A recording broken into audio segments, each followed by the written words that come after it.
कैसे हो आप सभी। तो दोस्तों 30 जुलाई 2020 को नासा ने एक और बहुत बड़ा कारनामा करके दिखाया है। उसने अपने मार्स 2020 मिशन को लॉन्च कर दिया है।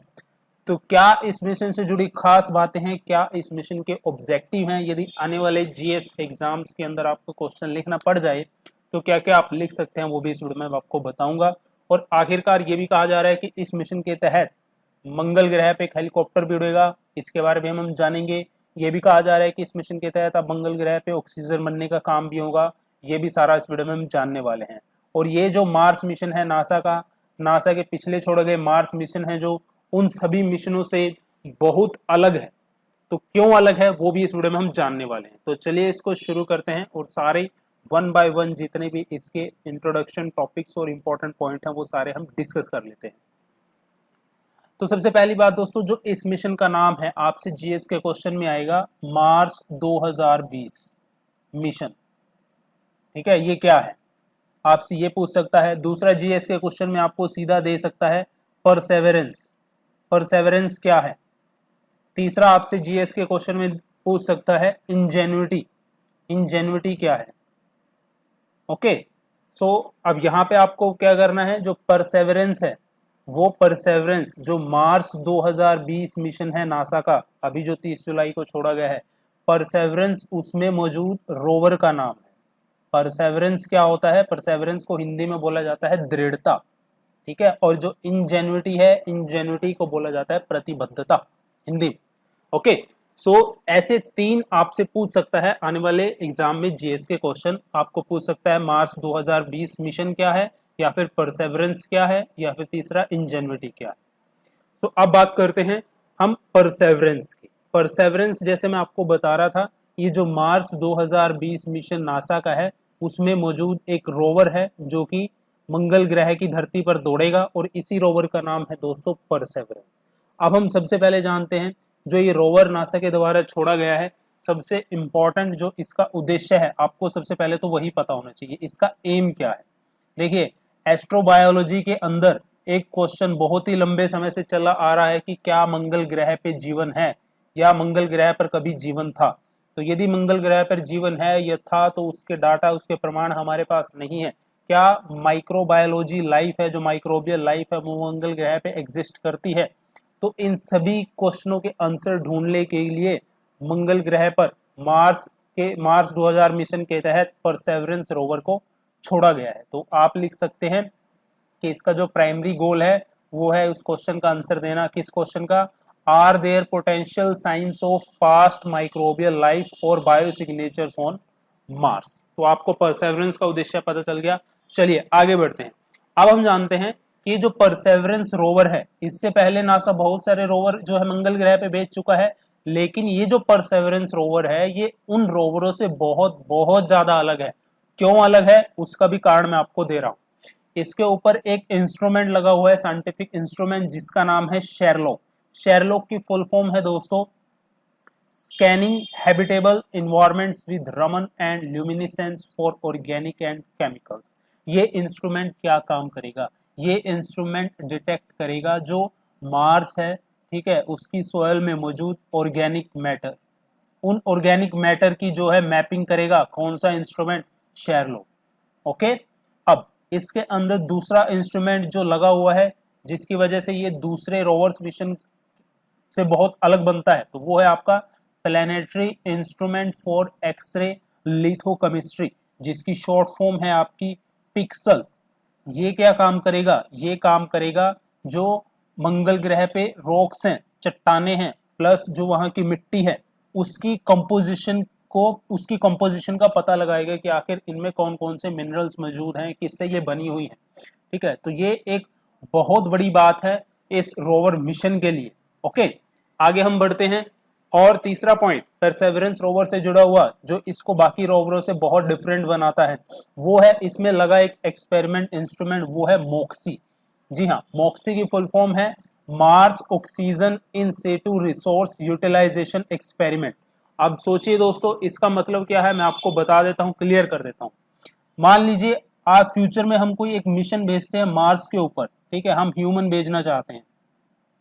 तो ह्यूमन मिशन भेजने के लिए जो स्पेसक्राफ्ट का यूज किया जाएगा हमें उसमें जो है सबसे पहले तो ऑक्सीजन सप्लाई करनी पड़ेगी, हमें ऑक्सीजन देना पड़ेगा, क्योंकि ऑक्सीजन की जरूरत जो हम एस्ट्रोनॉट भेजेंगे उनको पड़ेगी सांस लेने के लिए।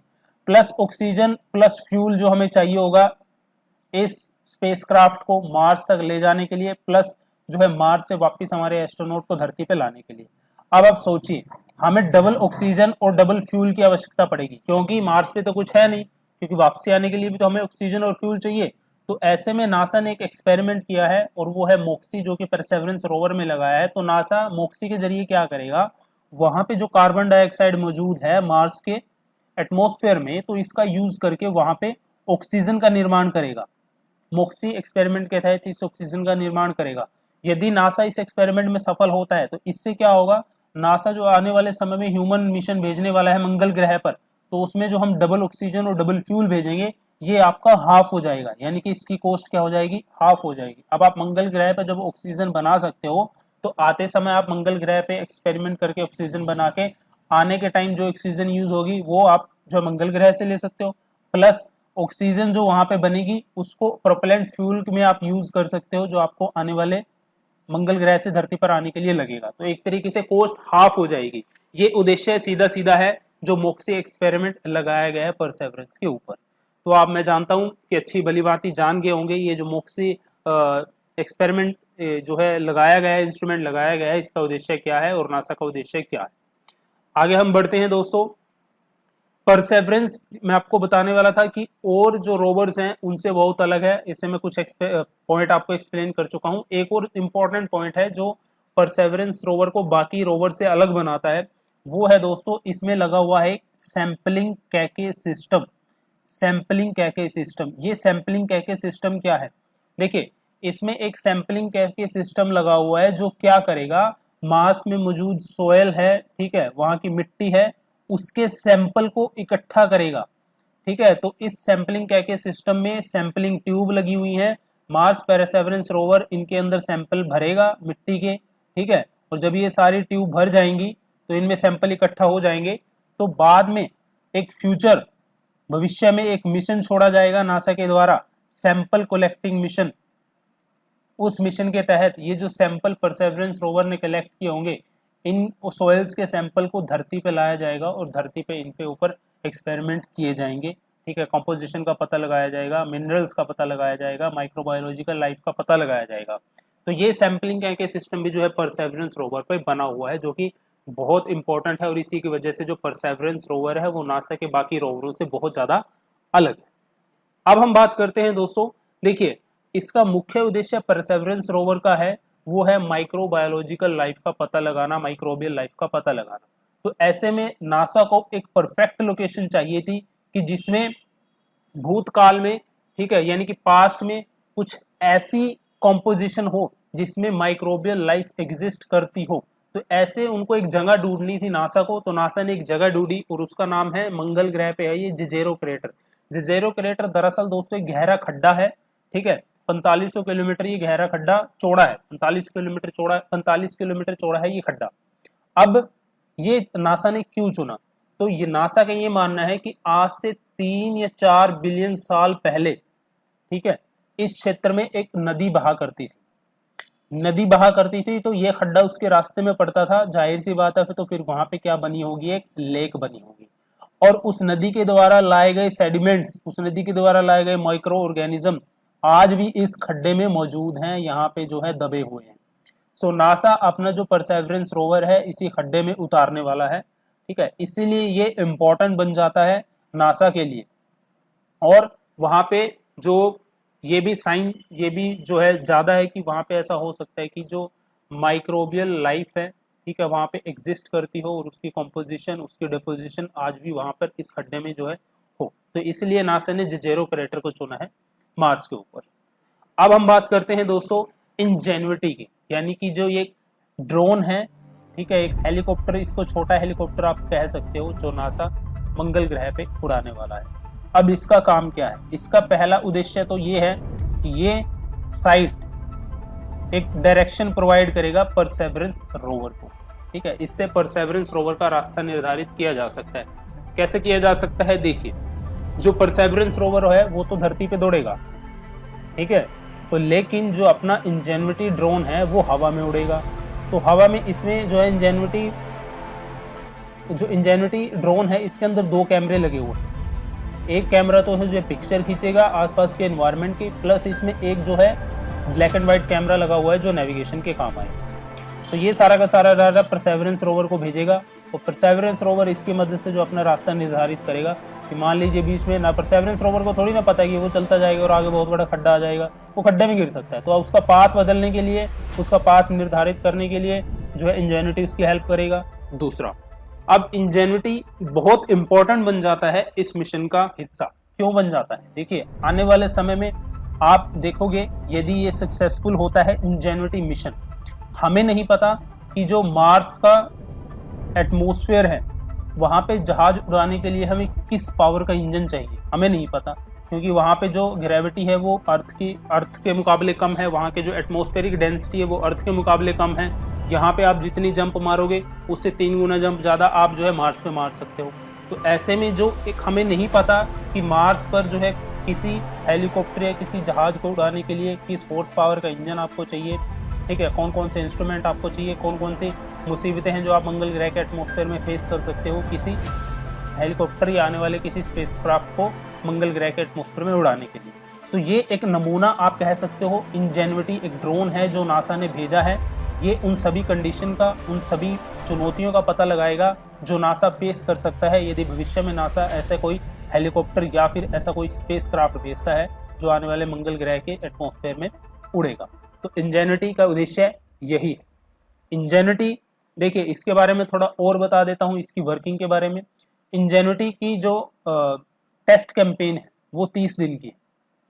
तो हर एक दिन में ये 5 फ्लाइट बढ़ेगा और हर एक फ्लाइट इसकी 3 मिनट की होगी मंगल ग्रह पर, और हर एक 3 मिनट की फ्लाइट में ये 3 से लेकर 10 मीटर ऊंचा उड़ेगा और अपनी इस 3 मिनट की फ्लाइट में ये 600 मीटर तक का डिस्टेंस कवर कर सकता है।